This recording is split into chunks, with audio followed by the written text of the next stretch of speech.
Seiring dengan perkembangan teknologi dan minat masyarakat yang semakin besar dalam bidang industri kecantikan rambut dan makeup, kami meluncurkan program belajar dengan sistem hybrid, yaitu suatu program di mana peserta mendapatkan pengajaran dengan metode Rudi Hadiswarno secara online dan dapat melakukan praktek bersama mitra kami yang sudah tim hybrid ini dapat memudahkan para peserta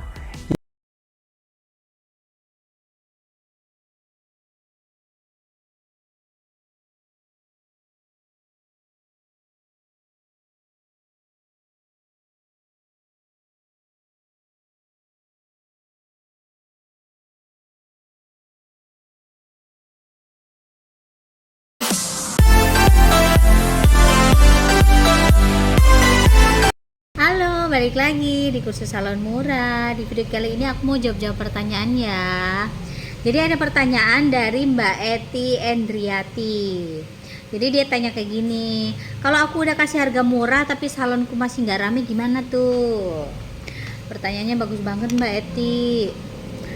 Jadi Mbak Eti salam kenal ya. Mbak Eti, coba dicek produk yang dipakai ini apa dulu. Kenapa aku bisa bilang dicek produknya? Mbak Eti, kalau misalkan kita punya salon, produk itu penting Mbak, sebagai penunjang. Kenapa? Kalau kita membeli produk yang banyak dijual bebas di pasaran, dalam arti di swalayan, itu rata-rata customer enggan untuk datang ke tempat kamu. Karena mereka bisa beli sendiri, bisa kerjain sendiri. Istilah kasarnya gitu Mbak. Jadi usahakan mencari produk yang jarang dijual di pasaran, dalam arti jarang ada di swalayan. Pasti banyak lah untuk konsumsi salon, merek-merek tertentu itu ada. Dan itu sangat pengaruh juga ya.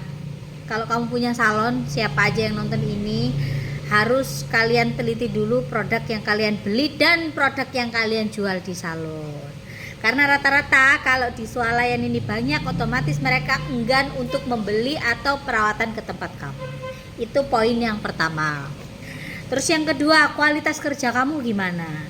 Kamu kasih harga murah tapi kualitas kerja kamu nggak bagus, juga orang nggak mau datang. Kenapa? Karena hasilnya nggak bagus gitu loh. Soalnya kenapa bisa terjadi yang namanya kualitas kerja kita nggak bagus? Itu biasanya loh ya, ini biasanya karena kecenderungan memiliki sifat pelit. Contohnya, misalkan kamu ngerjain smoothing rambut kamu ngolesin obat saiprit, otomatis hasilnya gak apik, gak bagus.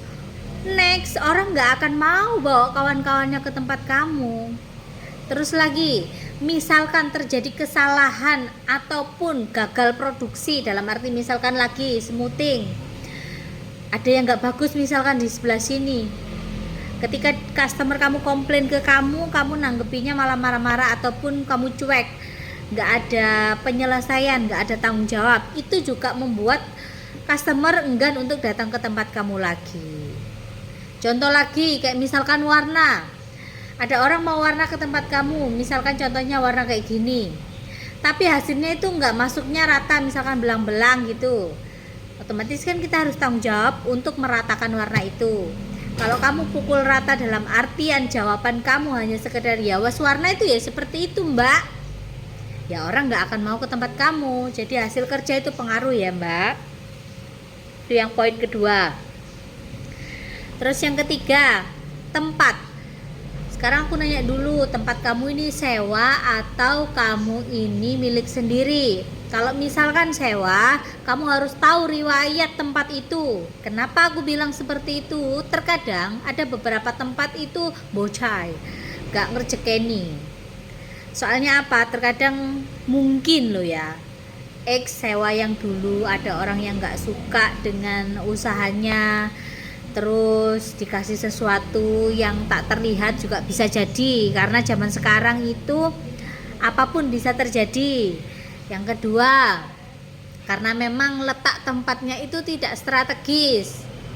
Contoh nih, kalau kamu memilih tempat sewa di jalan provinsi, ya nggak ono sing teko, ya nggak akan ada yang datang. Kenapa? Rata-rata orang yang ada di 2 jalur provinsi ya itu kecepatan tinggi. Mau tolah-toleh ya dia hilang nyawanya. Jarang ada yang mau tolah-toleh. Jadi pilihlah lokasi yang benar-benar. Contoh nih 2 jalur tapi yang sering orang tolah-toleh. Contohnya jalur alternatif yang deket-deket perkampungan. Tapi kalau kamu bukanya itu deket pangkalan truk, yo jarang ono sing nyalon. Apa ini? Jadi tempat itu pengaruh ya Mbak, karena ada beberapa tempat itu yang kita nyewa bukannya kita malah untung, malah sakit-sakitan juga ada kayak begitu. Banyak banget aku jumpain kayak gitu. Jadi harus benar-benar diteliti. Itu poin yang ketiga. Poin yang keempat adalah branding dirimu sendiri. Contoh, ketika kamu ketemu customer seneng ngomong, itu mbok ajak ngomong ngalor ngidur, mbok ajak rasan-rasan, itu dia oke aja. Next, dia akan datang ke tempatmu lagi karena dia merasa menemukan yang cocok, yang satu circle sama dia. Tapi kalau kamu ketemu customer yang pendiam dan ngomong itu seadanya, dia datang ke tempatmu hanya sekedar untuk perawatan. Kalau kamu ajak bergosip, kalau kamu ajak dia untuk rasan-rasan, ngomongin orang, next dia nggak akan datang ke tempat kamu lagi. Nah, jadi kamu punya salon itu harus merangkap sebagai dukun, sebagai psikolog, harus mendalami customer kamu ini seperti apa. Kalau nggak seperti itu, hancur sudah usaha kamu. Itu poin yang keempat. Terus lagi yang terakhir, pemasaran. Nah, ini penting banget Mbak. Nah, ini ya buat kalian yang baru-baru buka salon, ataupun kalian yang misalkan kalau mau masarin salon kalian tapi kalian masih pikir-pikir, kalian perhatiin omonganku ini baik-baik. Ketika kamu membuka usaha salon tapi strategi marketing kamu ini kurang, otomatis mau semurah apapun harga yang kamu kasih, orang nggak akan mau datang. Contohnya gini, kamu buka salon, terus spanduk kamu yang ada di luar salon tuh itu terlalu kecil. Terkadang sing gedene segaban aja orang nggak merhatiin, apalagi yang kecil. Karena ada beberapa yang konsultasi sama aku via WhatsApp, dia fotoin salonnya, bannernya sangat kecil, bahkan ada kayak kertas HVS itu ya, yang putih itu buat biasanya orang ngeprint untuk skripsi atau apa, itu segitu doang ditempel di kaca. Orang gimana mau ngelihat? Mau kamu di situ tulisannya diskon 50%, tapi kalau kertas kamu kecil, ya orang nggak akan lihat. Kadang yang banner gede aja hanya sekedar orang lihat warnanya doang, bentuknya doang, bukan tulisannya. Jadi pengaruh banget ukuran banner kalau kamu punya usaha salon. Gede-gede sekalian, jangan nanggung. Terus lagi kita harus mengikuti era zaman sekarang. Zaman sekarang eranya bukan era brosur lagi, eranya era digital. Dalam arti apapun hasil kerja kamu, posting.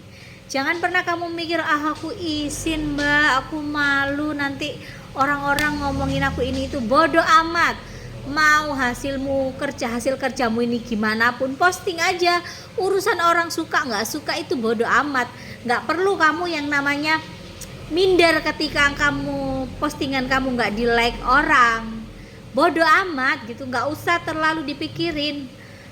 Yang penting itu kan jam tayang, orang lihat, orang suka, orang akan datang gitu. Soalnya apa? Aku bisa ngomong kayak begini, ada tipikal orang itu dia hanya cuma suka merhatiin aja, merhatiin, nggak suka like, tapi dia akan datang ke tempat kamu gitu loh. Ada orang-orang yang seperti itu kan, orang-orang yang pelit, like aja pelit, apalagi duit, istilah kasarnya gitu. Nggak perlu kamu tanggepin, nggak perlu kamu yang kecil hati hal-hal kayak gitu. Meskipun kamu pemain baru di media sosial, ya udah posting aja.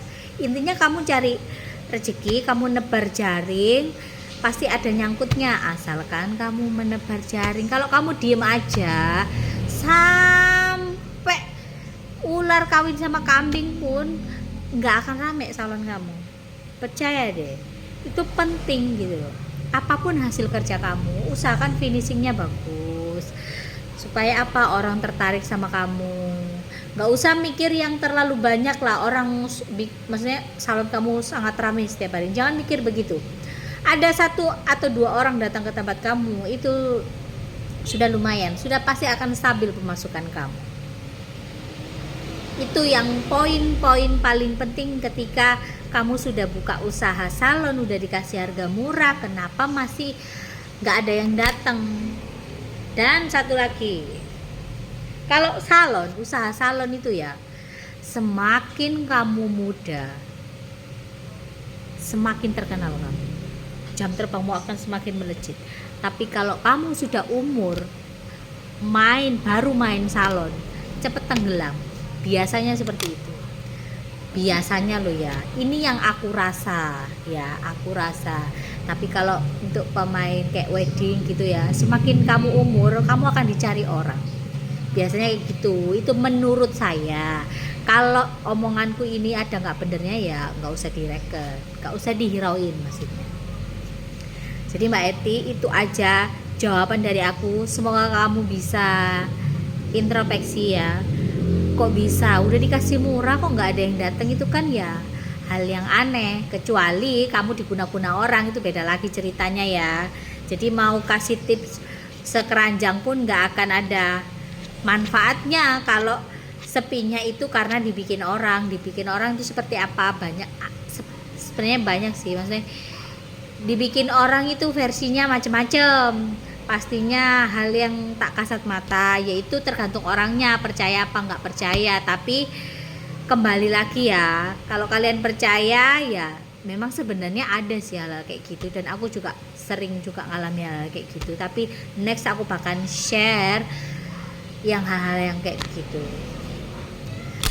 Itu aja yang mau aku bagi sama Mbak Eti. Semoga video ini bermanfaat buat kamu. Kalau ada yang tanya-tanya, silakan kalian langsung WhatsApp aja di 082233668636. Terus lagi kalau mau tanya-tanya soal kursus juga boleh langsung WhatsApp. Mau pertanyaan apapun, kalau misalkan kalian tanyanya di komenan YouTube, kalau lagi kebaca ya kebaca, kalau enggak udah pasti ketimpa-timpa ya. Itu aja. Terima kasih buat kalian yang udah nonton.